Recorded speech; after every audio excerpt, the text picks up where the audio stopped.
Katie from Little Lemon Stitches, and I have a very quick Canva tutorial for you today on how to put a watermark on your patterns, or really whatever you're putting in Canva. It's super simple, very fast, and I know a lot of you are looking for something to add an extra step of security so that people aren't, or it's not as easy to pass off your pattern as their own. And so this is just another way to get your username or your business name on your Canva products, get it in more places, make it more visible so that not only are people deterred from doing that, but then someone can contact you if down the line that ever does happen. They have your name right there and you can move forward from there. So I hope that this is helpful for you today, and let's jump right in.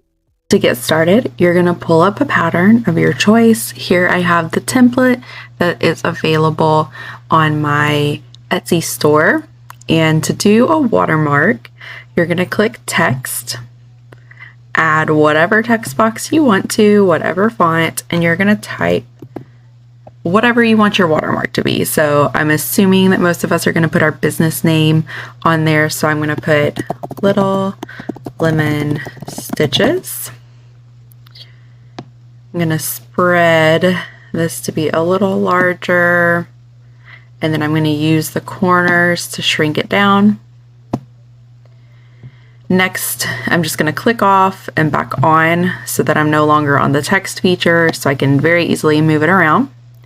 And now you're going to put it wherever you want this to be present. So if you want it to span across, especially if you're thinking in terms of a preview and you don't want someone to go on your Ko-Fi or your Etsy and, take a screenshot of your preview and put it as their own. So you would span it across for your previews. If you have that selected, okay, you're going to go up to the toolbar. I'm sorry, let me go back. The way that I slanted this is once you click a text, you see these little arrows down here. And so you can just drag them however you want. Get a little crazy. So I'm going to make mine slanted. Okay, back to it.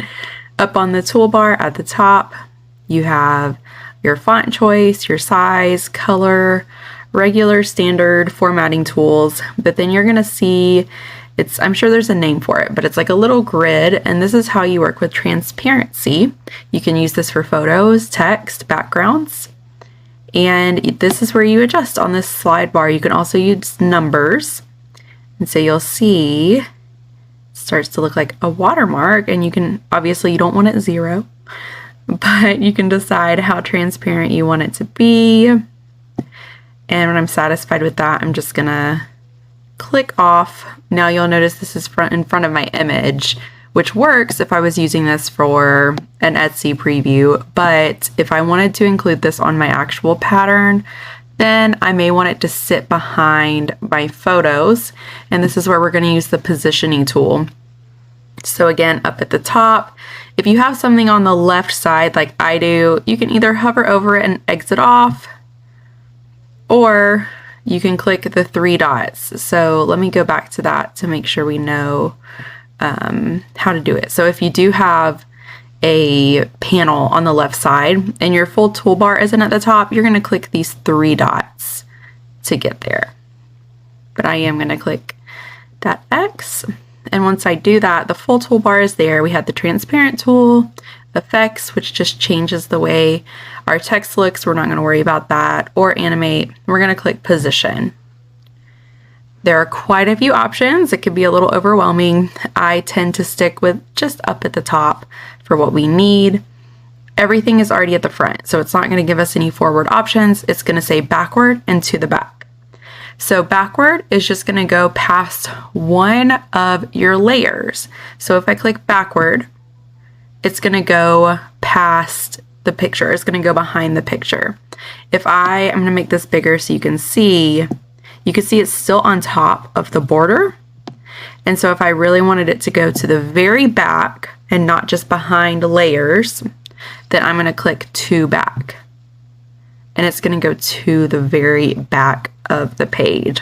Now, if you want to bring that forward, you can click forward or bring it all the way to the front. If I click forward, you'll see it goes in front of that border again, forward again, it brings it, I didn't even see, you could just keep clicking it if you want to, or just all the way to the front. And if you want to get rid of it, just delete. You can also do this with pictures, which I will show you next. Okay, so let's imagine this little lemon is my logo, and let's actually go to this page right here. I think you'll be able to see it easier. So let's act like that's my logo right there. I'm going to use the same transparent tool. I'm going to make it as transparent as I want. You can always, just slide it and see what makes your heart happy. Now this is actually so transparent that you can see through it, but if you look at the difference in text, it doesn't look as clean as it could. So I'm still going to use that positioning tool, and I'm going to put it all the way to the back. I'm going to pretend that this lemon is actually the background. I'm going to make it dark. And let's pretend I'm putting my watermark here. I'm going to make him transparent again. Now the issue with positioning that we run into now is if I clicked all the way to the back, you couldn't see the watermark any longer. And so that's when you would want to use the backward tool so that it goes behind whatever image or text that you have, but it's not behind your background, so it's not hidden. I hope this was helpful for you. Just a very quick and easy way to put a watermark on your products.